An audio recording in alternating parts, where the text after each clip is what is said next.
Включать нужно не только сигнал поворота, но и голову. Движение в правом ряду не гарантирует безопасности с левой стороны. Именно оттуда и прилетела легковушка.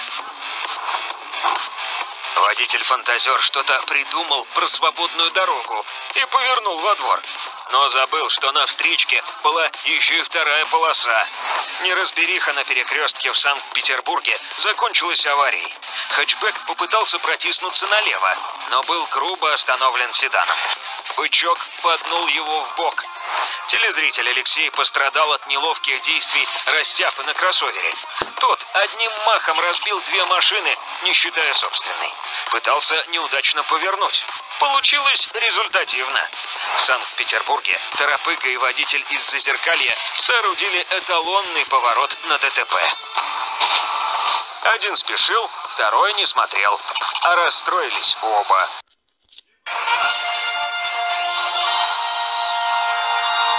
На дороге со встречными лучше не встречаться. Спокойствию жителей Мурманска позавидовал бы даже Карлсон.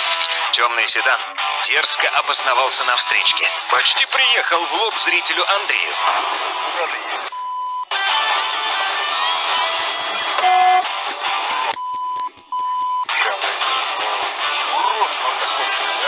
Андрей заставил наглеца посторониться.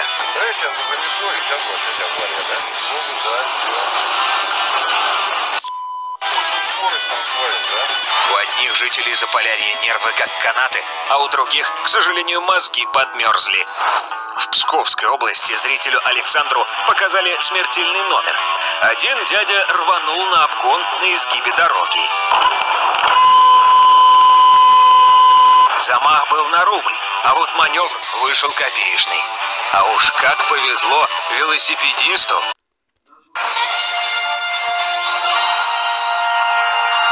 Движение поперек может выйти боком.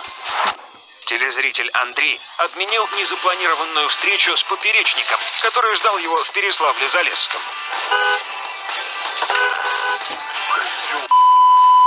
Стоявшая на поворот легковушка рыпнулась прямо под капот.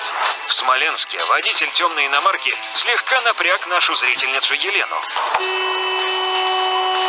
Растяпа пошел на разворот, не посмотрев по сторонам. И не уступил дорогу, хотя и должен был. По правилам движения.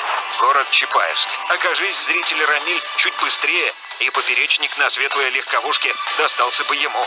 А так мишенью стал темный хэтчбэк. От регистратора нужно что-нибудь? Да, если можно. Главное не кричить, нормально. Рамиль молодец. И нам видео прислал. И с пострадавшим поделился.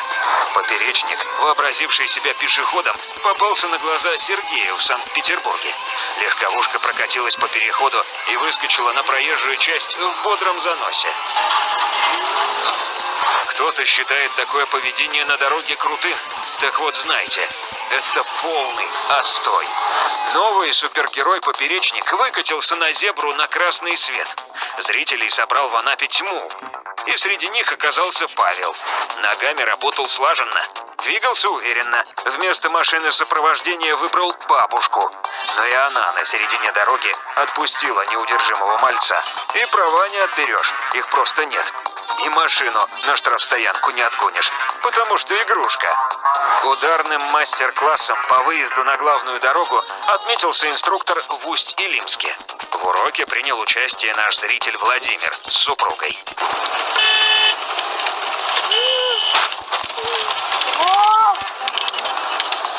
Ученик. Белый седан хорошо пошел, да плохо вышел. Мысль притормозить ни преподавателю, ни его воспитаннику даже в голову не пришла. Гнули свою линию до победного и проиграли.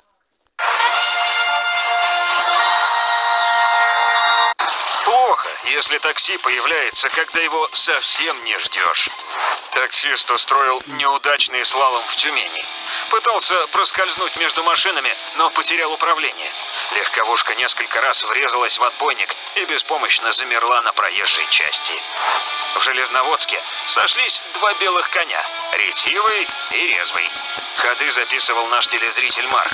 Сумасброд на седане ринулся налево, а таксист будто и не замечал, что перед ним притормаживают. Свернули в итоге оба, только не в ту сторону.